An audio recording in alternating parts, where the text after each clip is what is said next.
All right, let's jump right into one of the biggest, most mind-bending questions out there. It's a puzzle that seems to pit our very existence against one of the most fundamental laws of the entire universe. I mean, just think about it for a second. Everywhere you look, life is building these incredible, complex structures. From the perfect spiral of a seashell to the trillions of connections inside your own brain. It's all order, order, order. So, is all this beautiful complexity somehow cheating the laws of physics? Let's dig in. So, first things first, we gotta understand the rule book. And the big rule here is the second law of thermodynamics. It's actually pretty simple. It says that in any closed-off system, things don't get neater over time, they get messier. A hot cup of coffee always cools down. Your bedroom gets messy if you don't clean it. Order falls apart into disorder. That randomness is called entropy, and it always, always goes up. It's basically the universe's ultimate one-way street. And right here, this is where the puzzle really takes shape.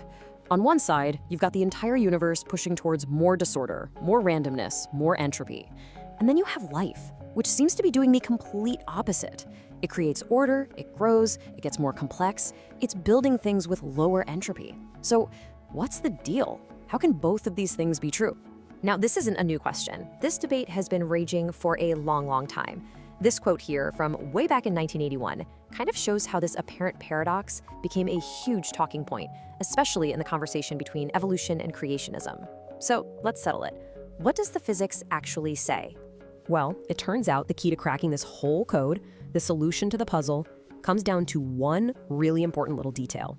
It's all about what kind of system we're talking about. You see, the second law applies very strictly to what we call isolated systems. Think of a perfectly sealed-off box where nothing gets in and nothing gets out. But life isn't a sealed box.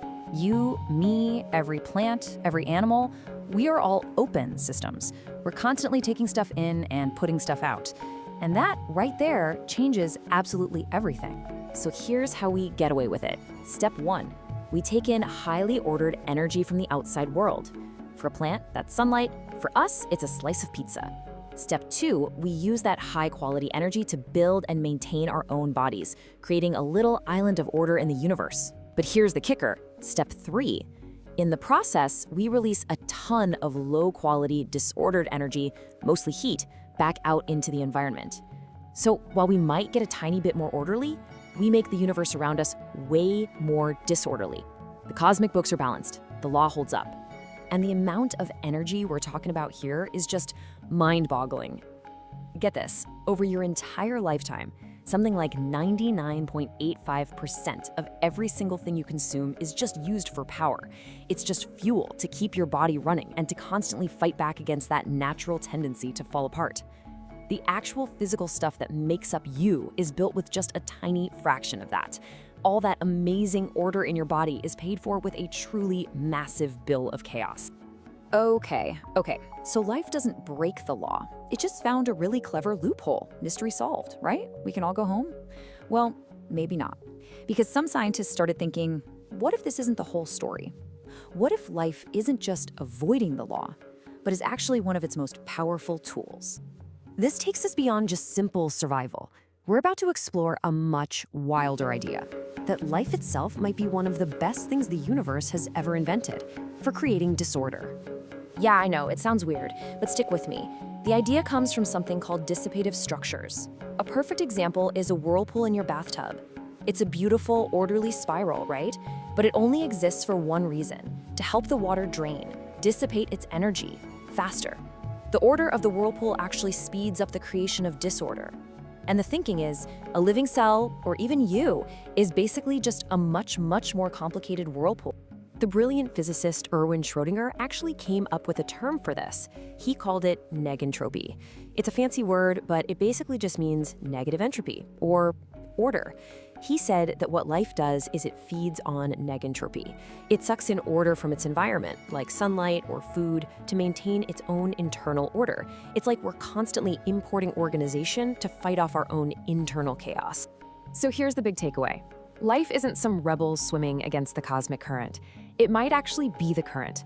It could be one of the universe's most incredibly effective machines for taking useful high-grade energy and degrading it into useless low-grade heat. We're not fighting the law, we might be the MVPs of fulfilling it. And once you start thinking that way, it leads to an even more profound question. If life is so good at this, could this principle actually be the engine driving evolution itself? Could evolution be inevitable? Well, this brings us to something called the maximum power principle. The idea here is that natural selection isn't just about being the fittest, it's about being the fastest at capturing and burning through energy. An organism that can process resources more quickly and more powerfully than its neighbors is going to have a huge advantage. And you can see this principle playing out all over the place, even in our own technology. I mean, just look at this chart. The trend is insane. We've gone from the tiny bit of power a human can generate to nuclear power plants with millions of horsepower. Over and over, we invent systems that can chew through energy faster and faster. And that leads to the final, biggest idea, the maximum entropy production principle. This takes it even a step further. It suggests that evolution itself has a direction. And that direction is towards whatever configuration of life can produce entropy at the fastest possible rate.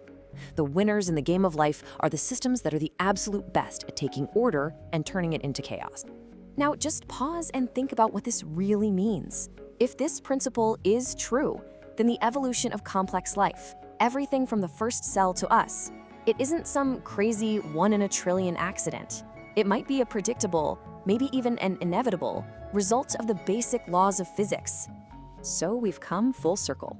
Life doesn't break the laws of physics, it's one of their most beautiful expressions. And it leaves us with one last giant question to chew on. If life is just a really, really fancy way for the universe to burn through energy, then is it possible that what we call natural selection is just thermodynamics doing its thing over billions of years?